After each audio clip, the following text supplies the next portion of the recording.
one of the best ways to succeed selling is to understand how buying is done. And I really want to point out that the federal government, in particular the federal buyers, right, they follow a real clear process. I love this about the federal government because as they go forward, I know their acquisition lifecycle, their process from initial requirement until contract award, right? And what I want you to keep in mind is that your sales activities, your sales efforts should overlay on top of the government's acquisition lifecycle or acquisition process. You want to align your activities to their activities. And when you do that, then you're able to start seeing like an opportunity you're trying to chase. You can see where they're at, where that opportunity is in the journey, and make sure that you're doing enough on the sales side as well.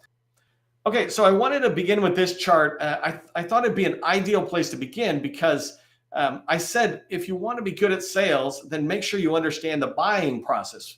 Your sales life cycle should align to how your customer buys. And so this diagram is from USDA. It lays out how does the government buy. And this is not just USDA, right? This colorful one is theirs, but this is fundamentally how the government buys.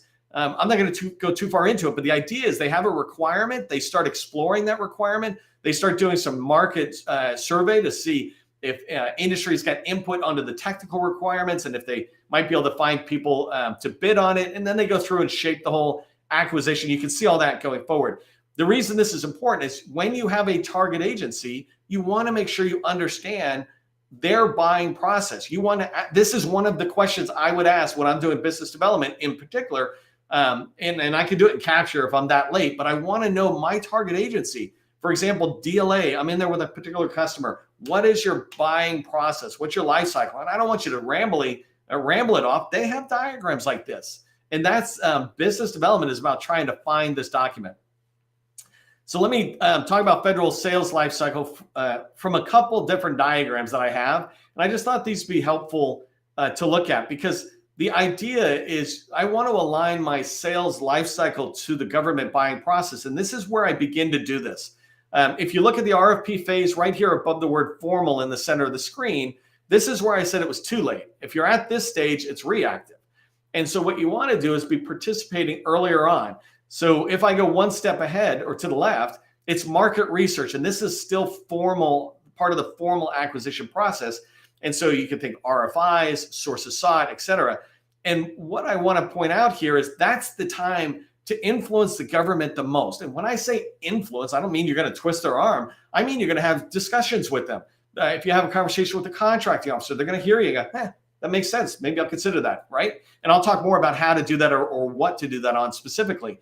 But in this stage, when you're in the market research, this is RFI and sources sought responding. This is where small businesses hurt themselves. Small businesses sometimes sit there and say, I never win anything off of responding to sources sought or RFIs, so I'm not going to do it. It's a waste of time. It's a waste of money.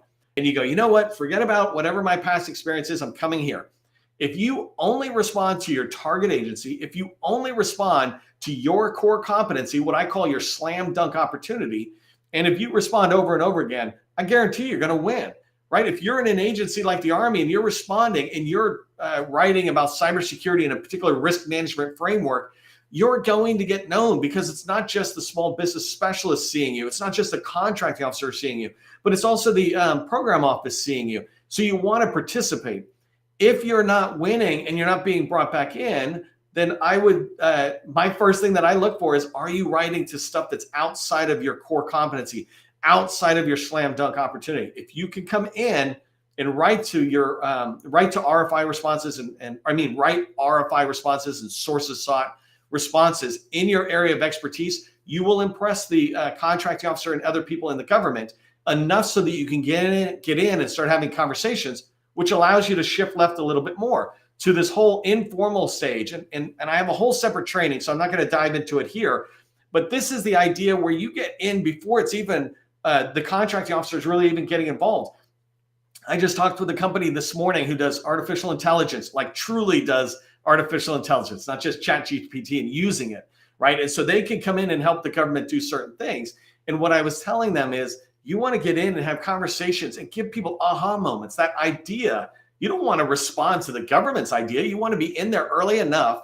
And this is business development, right? Being in there early enough to be able to give them the very ideas they should be thinking about, right? I know you've been using linoleum for 100 years, but I recommend you use bamboo flooring, for example. And I don't know anything about flooring, but I recommend you use bamboo flooring because it reduces the cost by 10%. But more importantly, studies have shown that people's feet feel so much better or something, whatever, right? And that's discussions with the program office. That is this informal area. And this is this area where business development and capture come together. Let me show it to you another way. And hopefully this diagram is very familiar to you. This is the 7-step process that I teach for success in government contracting. And there's 2 sections, right? There's this path to relationships. And then when you hit relationships on this wheel, you are now on a wheel of success. And I say, once you're on it, it's pretty impossible to get off it. And then it's only going to lead to continued success. Of course, I'm simplifying it, but that's the whole point, right? You have what you need to succeed. You just got to follow a process and get better and better at the process to lead to success. And so this 7-step process, business development, this is all business development basically the first time I'm showing you, right? Research, getting in there and understanding the buyer, and then trying to identify people you want to talk to, and then reaching out to them, that cold call. You're trying to break into an industry. And I've done previous training on this that you can go look at our past training. But when you do outreach, you're identifying the right people to build strategic relationships with. You don't want to know everybody.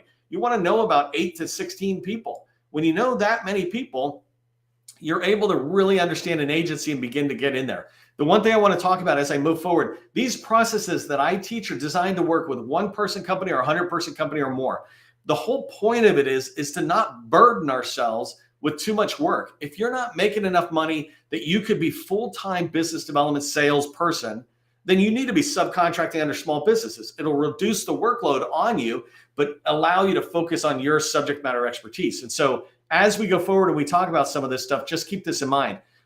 This same process, by the way, that I'm showing, it can be modified a little bit for the path for relationship. If I identify an opportunity, then I'm going to research the agency around one single opportunity, not the whole agency. I'm going to identify targeting. I want to build a list of 15, 20 people related to that opportunity. And then I'm going to start calling those people related to that opportunity so I can develop relationships with potential selection board folks or potential teammates or potential competitors. I can develop that. And the opportunities, in this point, it goes into more solutioning or something, but it's the same process, basically. You need to understand, develop relationships, and get on that wheel of success.